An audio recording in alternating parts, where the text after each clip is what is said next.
You've been here a couple of days. Just tell us what you have done these days.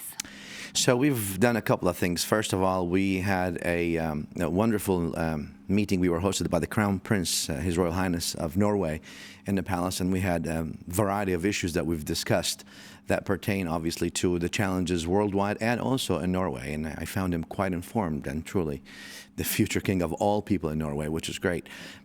Also, we had a seminar in Elvebakken, if I say that correct. Yeah, absolutely. And that was whether Muslim or Norsk, whether can you be Muslim and can you be Norwegian? And that was a seminar, and many youth, or lots of youth, participated in that. Norwegian Muslims and also non-Muslim Norwegians, and that was great. Yesterday we had a seminar about extremism hosted by the obviously STL, and the University of Oslo with Rector Ole Ottersen, and that was an academic opening to discuss all these issues with a transparent and academic way. I thought that was wonderful. The question that occupies many Norwegians now is how is it possible that Islam can have so many faces, that there are so many different directions that claim that they have the right interpretation of this old book, or many books as it is? I think that's exactly, you hit it right on. The scripture, the faith itself, like any other faith system, like Christianity or Judaism and other faith systems, in the sense that the central theme of the religion is unconditional compassion and love. Love God, love people. Now, the problem is what people usually call religion is the interpretation of the text, not necessarily the text itself.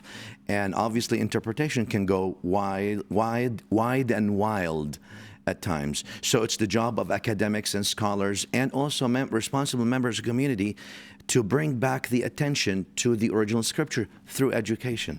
So what about jihad? We see jihad now in the Middle East. Is that based in the Quran as you see it?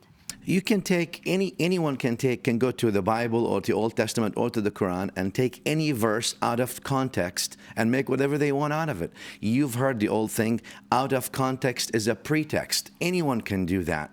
But is that really the faith?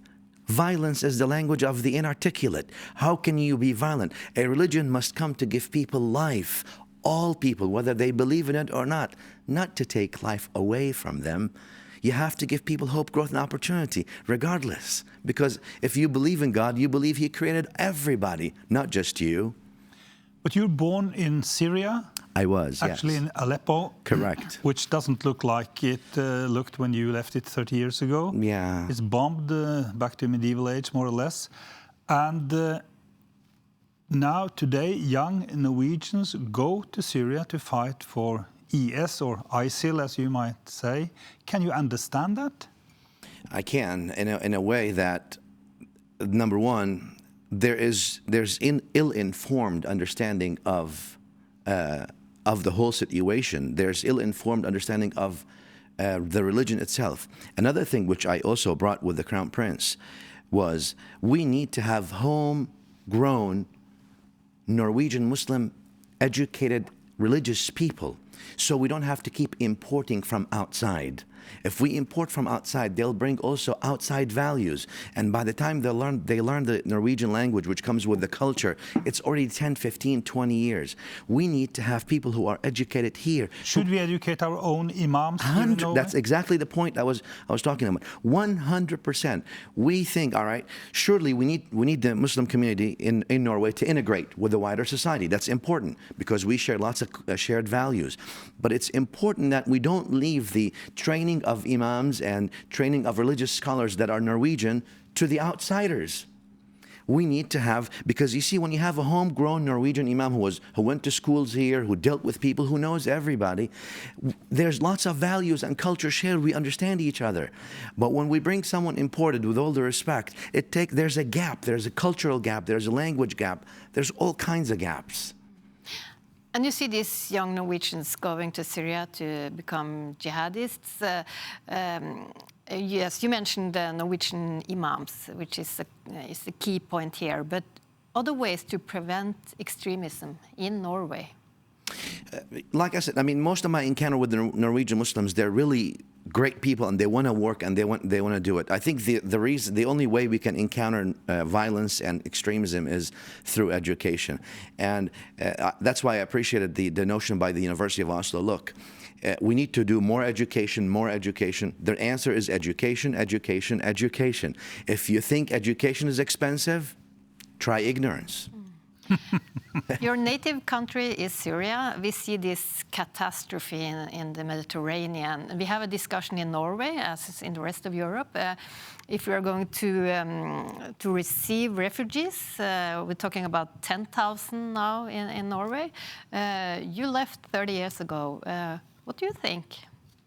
I think it's an unfortunate thing anyway. It's a human tragedy. I mean, the Quran always talks about if you kill one person is as if you've killed all humanity. So we're seeing just tragedies over tragedies and all that. So I think that's great that some countries are stepping up to take the refugees in. It's unfortunate that the borders, the neighbors of Syria are not Norway and Sweden, for example, because they wouldn't have put them in camps. Norwegian people are great people, and the country is great.